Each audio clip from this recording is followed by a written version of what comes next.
Rich Eisen is actually all in on the Browns. I wouldn't say he's all in, but he does seem a little more optimistic than he was. If you watch any of my videos, one of my videos that I did a couple years ago was how hard he was. I mean, Rich Eisen was going hard at Deshaun Watson. So you know me, I was just like, look, man, look, you got to keep the same energy, Rich. Keep the same energy. So shout out to him. And this video is courtesy of Rich Eisen and over there, and he talks about, don't be surprised if this is the best case scenario. He's kind of projecting best case scenario for the Cleveland Browns in the headlines, and if these headlines hit, he's like, listen, don't be surprised the Browns can make a run at this Super Bowl. Check this out. Best case scenario for the Cleveland Browns. Deshaun Watson returns to his form, and he's a finalist for the most valuable player. Okay. Nick Chubb wins comeback player of the year. That would be nice. And then Myles Garrett leads the league in sacks. Again, I'm not going defensive player of the year. That's for you, JJ. And guess what? They win the division. First time since 1989.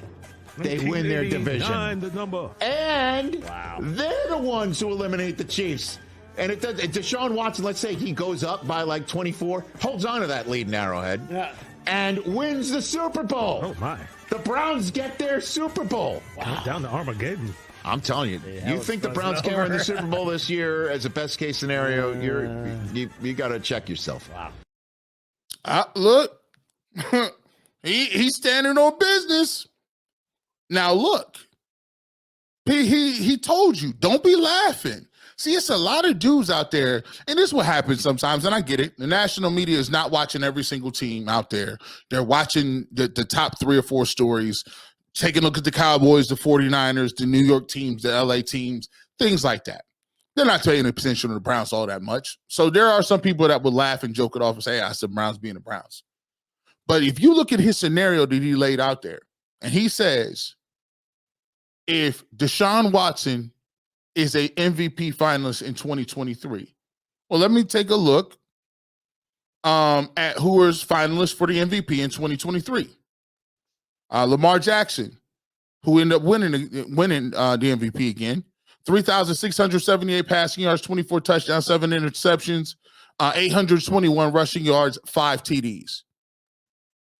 Jackson Powder, Baltimore offense that ranked first in rushing, and led all quarterbacks and marked his 5th season averaging more than 5 yards per carry, right?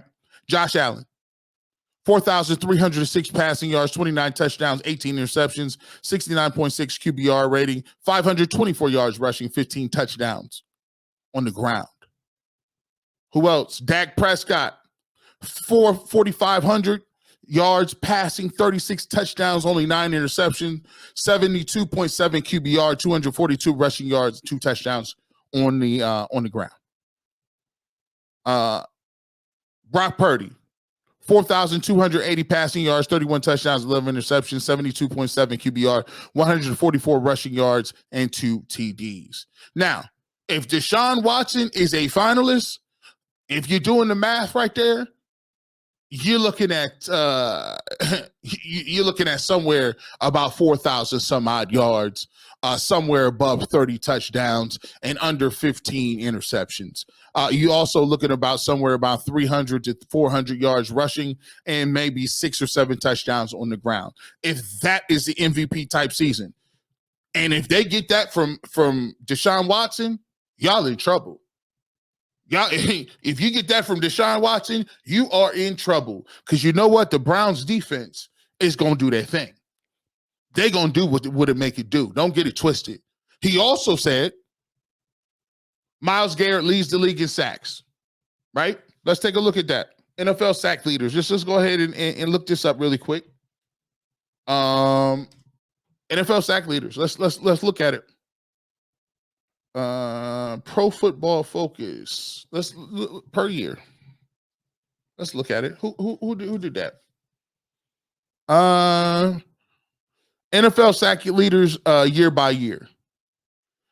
So let's look at just the last 5 years. Let's look at the last 5 years and then look at it.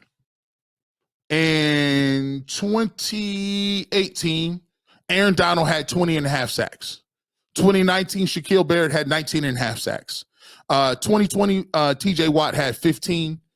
2021, TJ Watt had 22 and a half. Dang. 2021 that was. 2022, Nick Bosa had 18 and a half. And in 2023, TJ Watt had 19. If you average those together, you're looking at somewhere about 19, 20 sacks almost. So you telling me Myles Garrett had 20 sacks too? Oh, y'all playing around. Are you playing around? So you telling me best case scenario? He said, this is what he told me. Deshaun Watson is the MVP finalist. We know what that looks like. 40-something, so over 4,000 yards, over 30 touchdowns, under 12 interceptions, about 300 on the ground. Maybe a couple TDs there. He said best case scenario with the with Myles Garrett leading the league in sacks. We look at the last 5 or 6 years, that means it's somewhere between 18, 19, 20 sacks if you average the last 6 years for the sack leaders. And he also said Nick Chubb wins comeback player of the year. Nick Chubb win comeback player of the year. Let's take a look at who's won the comeback player of the year. Let's take a look at it. List of comeback players of the year. Let's look at it. Let's take a look. Let's take a look.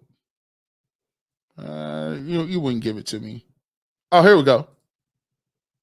So, yeah, I forgot. Flaccavelli won that last year. Flaccavelli won that last year. Yes, he did. Last 3 guys, last 4 people that have won it. Geno Smith. Right? Geno Smith won it in 2022. Joe Flacco won it in 2023. Joe Burrow won it in 2021.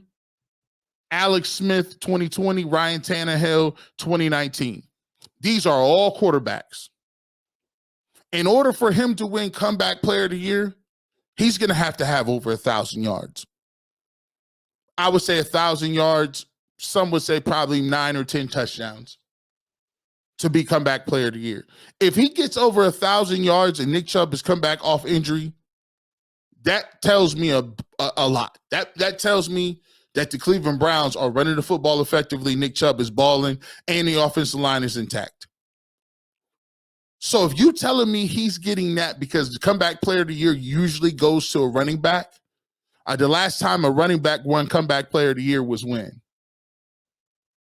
Wow. Garrison Hurst won comeback player of the year in 2001. I could have swore what's the name won it too. Didn't Adrian Peterson win this? This is the Associated Press NFL comeback player of the year. This is on Wikipedia, so it should be good. I don't see him. This is predominantly a quarterback-driven situation. So for me, that means he's going to have 1,100 yards. He got to have over 1,000. He got to really have a splash. He got to have double-digit touchdowns. And if Nick Chubb comes back that way, and you got him and Myles Garrett leading the league in sacks, and you got Deshaun Watson that is throwing for that many yards, Cleveland Browns is definitely a Super Bowl contending team, and it's going to be a problem. It's definitely going to be a problem. They get all that. So, I think one of the things that you look at when he made this comment is now you're starting to see, you're definitely starting to see guys come around. You seeing that people are starting to realize the Cleveland Browns are just much more than just whether Deshaun Watson does something. They're looking and saying, well, damn, man, this is a damn good roster. Got some nice running backs. I like Deontay Foreman. I like, Jerome Ford. I like Hines. I like, some of the receivers. They upgraded a receiver. Njoku's turning out to be something.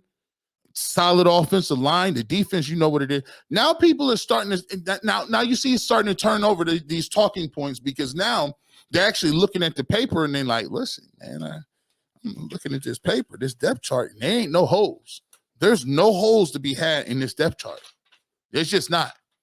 So I think a lot of people now in the league is starting to turn around too. The league is starting to say, hey, man, the Browns are pretty good. Put them on TV. And that's when the national media kind of like follows along because after that, what you start to see is, It's validation, right? A lot of people, like, it's like polls, right? And sometimes you got to realize that even with polling, like I watch polling data for political, runoffs and different things like the presidential election or different things like that. The media can sway polling because if you say something long enough, oh, so-and-so, I think he's going to be, think so-and-so's down. I think right now people are kind of, they don't want to hear what he got to say, or this is a negative impact on him. I think it's going to hurt him. I think it's going to hurt him. And then pretty soon you start to see the polling data follow that. Right now, when the NFL signals, hey, we've lifted the Browns off the blackball list, right?